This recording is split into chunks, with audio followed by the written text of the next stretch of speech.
Hello and welcome to another album review. Today we'll be going over Santana's 4, or for those of you that don't know how to read Roman numerals, IV.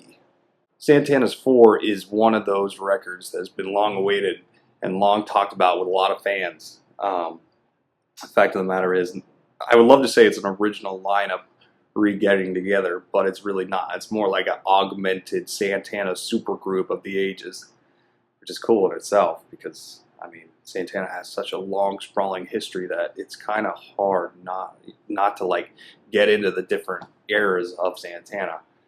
Which, coming off of, Santana's had this era for maybe the last 20 years. I remember when Supernatural came out, I was probably like 10 or 12. And then after that, it was Shaman, not too far behind it. Santana kind of got seeded into this. He had a really big success with Supernatural, the hit with Rob Thomas and Matchbox 20. He also had one with, I believe it was Citizen Cope. They did a Maria. I think so. Don't quote me on that. A long time since I listened to that record. Probably because it was overplayed on the radio to such a degree. And not only that, but, then Shaman came out, and that was even more overplayed on the radio. It's still played on the radio. I can't get Michelle Branch out of my head, or Chad Kroeger. Fact of the matter was, the songs were catchy. They were pop songs. They were meant to be devoured by the masses and slowly regurgitated, over and over and over again. They were good albums. Me and my dad, every now and then, we still listen to those albums. But they weren't really Santana albums. They were more like something in lines of Herbie Hancock's Unity record, where it's Herbie Hancock, playing everything underneath everybody else. And in Santana's case, he wrote the songs, he helped, and it was collaboration, But it seemed to probably the masses or the wide public that it was literally just songs that Santana would solo on. But the truth of the matter was, Santana was actually in the studio with these people writing songs, helping them mature as artists, adding the old kind of rock to the new kind of rock. Which really worked out for Santana in the long run. He had rejuvenated his career. The younger audience now knew who Santana was, and they loved it. They loved every minute of it. And I can't fault them for that. They were great experiments that turned out actually on the right side of everything. And they made not only Santana into a big name, but Rob Thomas into a big name, and Michelle Branch into a big name. Chad Kroeger was just blowing up with Nickelback at the time, and that only helped them. Citizen Cope, and tons of different artists that were on those records. Even Spanish artists on those records that probably never got listened to before. So when it finally came time to Santana 4, a lot of people were probably thinking, whoa, is it going to be Santana 4 featuring Rob Thomas or, such and such? The fact of the matter was that it wasn't. It was Santana featuring Neil Sean, Michael Shreve, and almost all the original lineup, Some of these guys haven't played on record in over 20 years. And even then, they got together in 6 months and made this record. There is only one, and I do mean only one, as far as I know, I think. Never Wikipedia me on that. But one of the Isley brothers does make an appearance on this record, which is really great. Getting into the actual record, it seems like the first 4 or 5 songs are actually, songs that were written out to, for people to hear. And then the last, 5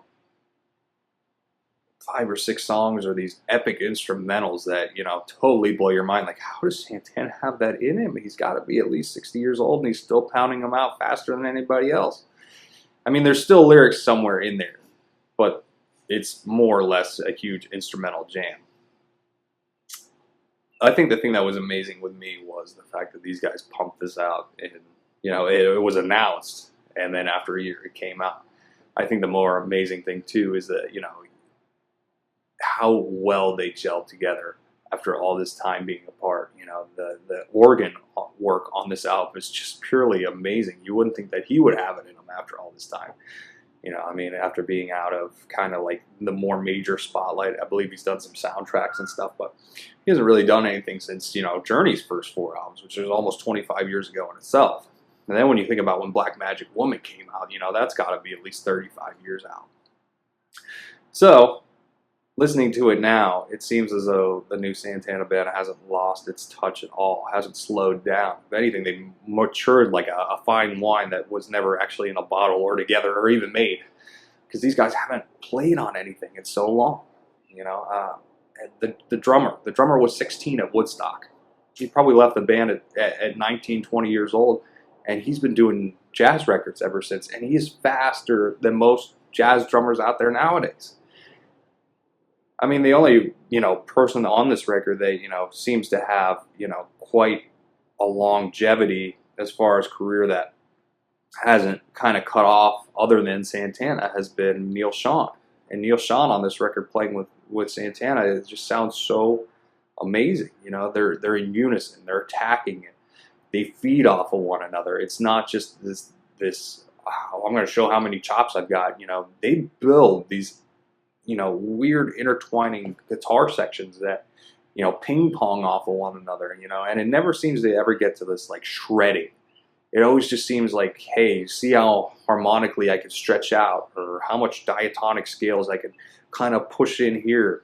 You know, it's really interesting the way that each musician works together and kind of pumps out this record that, you know, had to be done by Santana. I feel as though maybe after Santana 3, you know, the world maybe wasn't ready for them to kind of just go right into Santana, the man, you know, with a bunch of backing people. You know, it was a band effort before it was anything else.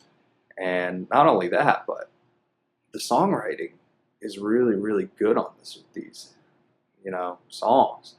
And it really, you know, begs the question, like, if Santana would have stayed together, you know, there probably would have been a lot more hits out there, even though, you know, Santana had this really illustrious career doing whatever he wanted and feeling as though, you know, was challenging himself with maybe like the early 70s and 80s jazzy or fusion records, you know, which pops up on this album. You know, it's really cool that these artists, you know, with these long-standing careers can take these, what worked out the best on all their albums and release them this year to us, you know, of all these things that we loved about them, and totally make a great record. You know, there's a lot of hits and misses out there, but as far as I'm concerned, this year so far with the records have all been hits. You know, they really have come up with these interesting ways of keeping my attention that I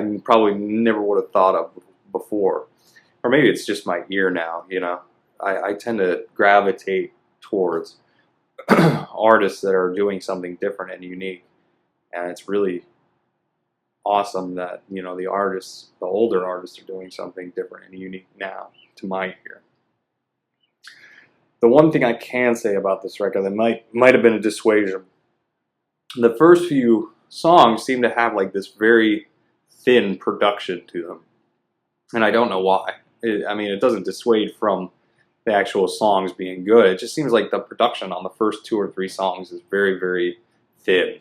Not quite so loud and in your face as on the other recordings done later on in the album.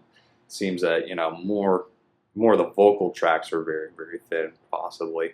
And I feel as though it's kind of weird because everything that was instrumental was so thick and beefy and in your face that I kind of wanted more of that with the actual singing, which would have been nice. But I mean, it's just a minor complaint.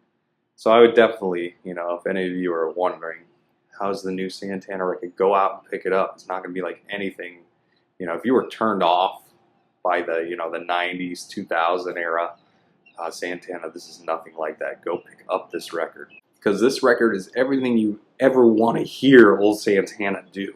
Stretch their musical vocabulary and show some muscle.